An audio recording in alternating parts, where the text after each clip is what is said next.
Philadelphia is hiring lifeguards that don't know how to swim. Saying the word mummy at the museum is now offensive. And one state wants food made of aborted fetuses to have clear labels. These are the weird stories for Wednesday on Weird AF News, the only daily weird news podcast hosted by a comedian inside a Los Angeles closet. All right, let's jump into the stories. I have 3 weird segments from all over the world. Philadelphia is desperate for lifeguards, and they say it's okay if interested candidates can't even swim. I don't know how you're going to have lifeguards that can't swim. Can you save people without getting in the water? Perhaps they're going to just use dogs. There may be other ways to save people by throwing them a floaty. Let's learn something. It may be the middle of winter now, it says, but before you know it, Memorial Day will be here. The kids will get out of school. They'll need something to do all day other than get on your nerves and stay at home and play video games. Well, that's where Philadelphia's dozens of public pools come in. And what do you need if you have a public pool, guys? Well, you need lifeguards, of course. It's pretty necessary for safety reasons. Thanks to COVID, thanks to budget cuts, we didn't have public schools at all in 2020, it says. Philadelphia opened some of its city pools in 2021, but had problems recruiting lifeguards. And the city encountered similar issues last year as well, recruiting lifeguards. So for the 2023 pool season in Philadelphia, the city has started recruiting very early. And good news, if you can't swim, you can still apply. That's right. According to the city's Parks and Recreation Department, the city is actively recruiting lifeguard candidates who would sink like a stone if you threw them into the deep end today. The city is going to provide free swimming lessons, though, to anybody who doesn't know how to swim, assuming they are committed to testing into the lifeguard program this summer. Well, yeah, I mean, you're going to need to know how to swim to be in the lifeguard program, but I have my doubts that someone who just learned how to swim is going to even pass those tests. I've taken the lifeguard test before. It's not easy. And I'm someone who has been swimming all his life. Here's an anecdote about my lifeguard testing program. I was living in Salem, Massachusetts, and I thought this would be a great summer job because I just want to sit around and not do much, sit in the sun, work on my tan. I had abs at that moment in time, and I thought, what a great job for me. So I go to the testing program. We're in a classroom most of the day, and then they go, okay, we're going to break for lunch, and when we get back, we'll come back to the classroom, do a few things, and then at the end, we'll go into the pool. So I was in the vicinity of a cafe that I really love to eat at, so I went there and I ordered a giant panini and French fries and pickles and like a little side salad. I like engorged myself at this cafe because I just love the place. You know, I couldn't help myself. Went back. I thought we'd be sitting in the classroom. As soon as we get back, they say, no, let's put our bathing suits on and get right into the pool. And I did. And the test was a little grueling. You have to tread water for like 25 minutes straight. You had to do all this. It was out of control. And I was so full, I could just feel the food just trembling in there and rising up. And I had to bounce out of the pool, and I ran into the bathroom, and I threw up everything I had eaten at lunch. And I didn't even make it to the toilet. I just threw it up all over the floor in that bathroom. It was terrible. I used my towel to wipe it up, threw that away, and then I just walked out.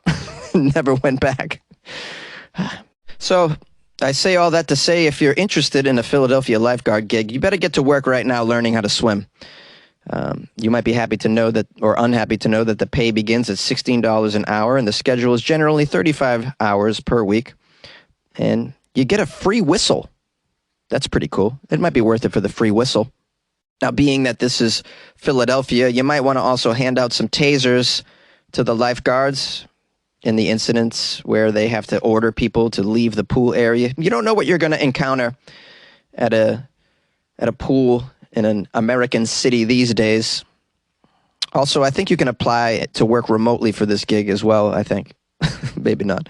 Yay! Don't say mummy. Museums are rebranding ancient Egyptian remains.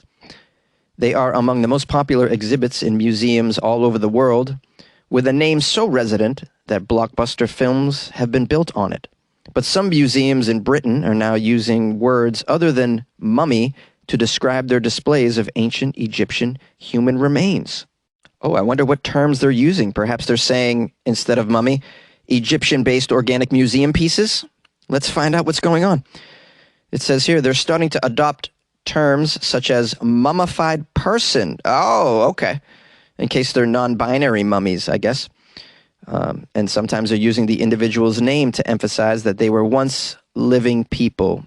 Yeah, they want to show respect to the dead. However, apparently displaying them under glass so that tourists can just continuously gawk at them for 10 hours a day is not disrespectful to them. It's so funny.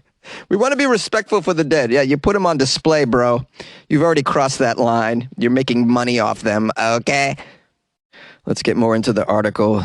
It says using different language to describe these human remains can also distance them from the depiction of mummies in popular culture, which has tended to undermine their humanity through legends about the mummy's curse and by portraying them as supernatural monsters. This is according to Joe Anderson, who's the assistant keeper of archaeology at the Great North Museum in northeast England. Although the field has been looking at the most appropriate way of displaying human remains for many decades, in terms of the use of the word mummy, these museum directors think that's been more recent. Here's a quote from this Joe Anderson.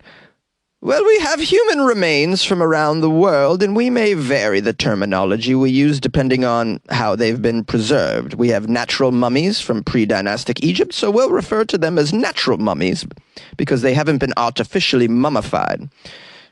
We think using the term mummified remains can encourage visitors to think of the individual who once lived. This was an individual. They must recognize this was a real person.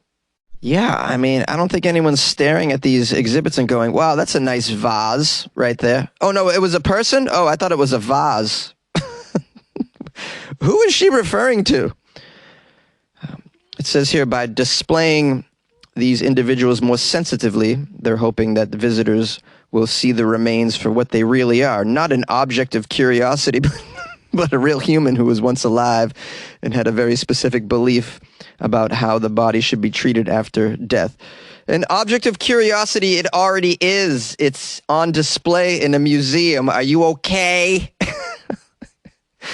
Come on, I mean, the contradiction here is obvious to everyone except for you. Object of display. No, it's under glass and you charge people admission to stare at it, but we don't want to treat it like an object of curiosity by any means.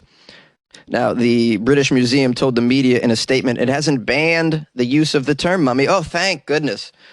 I don't want to get canceled for saying mummy on my podcast. You guys know how much I want to stay in the closet. It says they still are using mummy across their galleries. However, they added, our recent displays use the term mummified remains of and include the name of the person who has been mummified to emphasize that mummified remains are of people who once lived. These are people who once lived, everyone. We want them to know that. Oh, man. All of this reformation of language in the culture just cracks me up, man. We will not call them mummies anymore. We're going to call them free-range preserved beings, so not to offend the dead. What are you going to call skeletons now? Defleshed persons? Tissue-challenged? Flesh-impaired individuals? What's going on here? Well, the History Channel sure has a lot of work to do. They have to re-edit all those videos now. Good luck with that. You like podcasts? You're listening to my podcast. Maybe you thought to yourself, I'd like to make a podcast. Too difficult. No, not with Anchor. Anchor has free creation tools that allow you to record and edit your podcast from your phone or your computer. Anchor distributes your podcast to Apple, Spotify, Stitcher, and more. They have advertising integration, so you can even make a little money off your podcast. Everything you need to make a podcast in one place. Download the free Anchor app or go to anchor.fm to get started. And good luck with your podcast. Good luck with your creation. Good luck with your life, man. A new bill states that food made of aborted fetuses needs clear labels. Senate Bill number 314 in Texas says any food products that contains, is manufactured with, or derived from research that uses tissue, cells, or organs obtained from an aborted unborn child must be clearly and conspicuously labeled before it can be sold. I don't even know you could buy products that were derived from aborted fetuses. This is all news to me. Oh, man. It makes me wonder, some of those really cheap foods I've gotten from the dollar store. Did they have aborted fetuses in them? I'm very concerned here that I might have ingested portions of an unborn fetus at some point in the past. I was just in Texas, too. Those steaks looked great, but I don't think they were unborn children. Let's keep reading, though, and make sure that we're in the clear here and find out ways in which we can avoid these products because they're not being labeled, apparently. You got to say that you were made from an unborn fetus. It says, unfortunately, many Texans are unknowingly consuming products that either contain human fetal parts or were developed using human fetal parts, according to the statement. While some may not be bothered by this, there are many Texans with religious or moral beliefs that would oppose consumption of any of these products. I would imagine whether you're religious or not, you probably don't want to be consuming products that were developed with human fetal parts. That's just my opinion. It says here the Food and Drug Administration doesn't even allow the sale of foods containing human tissue in the U.S. Okay, so this is all illegal. They added that such a product designed for animal or human consumption doesn't even exist. They're saying these products don't even exist, so what are we passing a bill for? Sounds like a big waste of lawmakers' time and the resources of the taxpayers. That's not uncommon. This is what lawmakers do, just waste our money sitting around making strange bills. The bill proposes also that medical and cosmetic products containing aborted fetal tissue clearly be labeled. If the bill becomes law, companies that make vaccines and medications that are tested using fetal cell lines before being administered to people would have to comply. Okay, so we're looking at vaccines and medications that are, tested on aborted fetal tissue?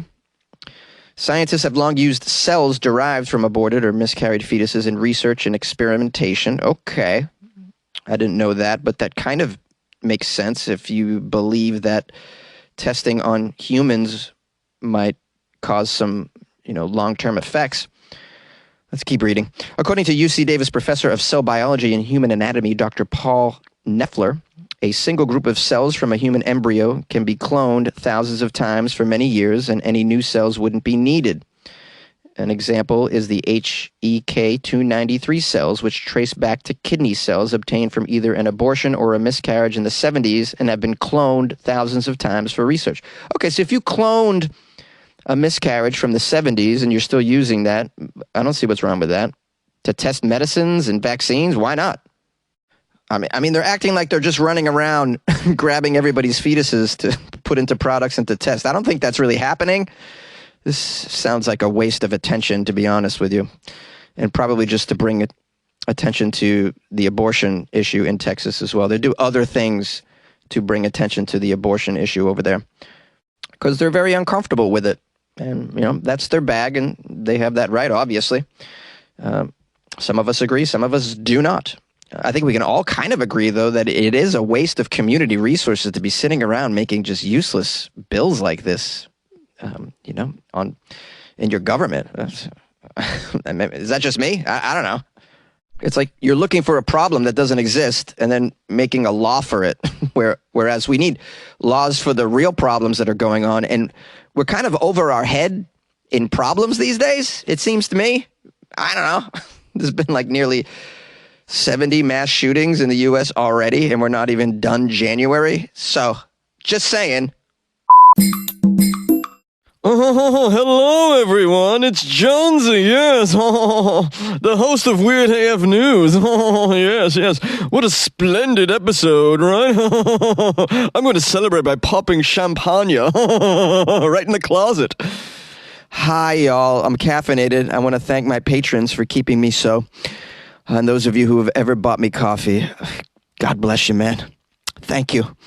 You keep me in the state of mind that I enjoy most. Well, not most, but I can't tell you the state of mind I enjoy most. It's not appropriate for children on the podcast. Come on, man. Use your imagination. I'll just tell you it starts with an M and ends in jolly. Okay, that's all. I got a nice review on Amazon. 2 of them, as a matter of funk. This one is from a user called Just Me, and I got 5 stars. Thank you so much for the 5 stars. I'm so grateful, Just Me. Love Jonesy is the title. It's a great title. I listen to Weird AF News every day when I get up. I find myself actually laughing out loud at times. Love you, Jonesy.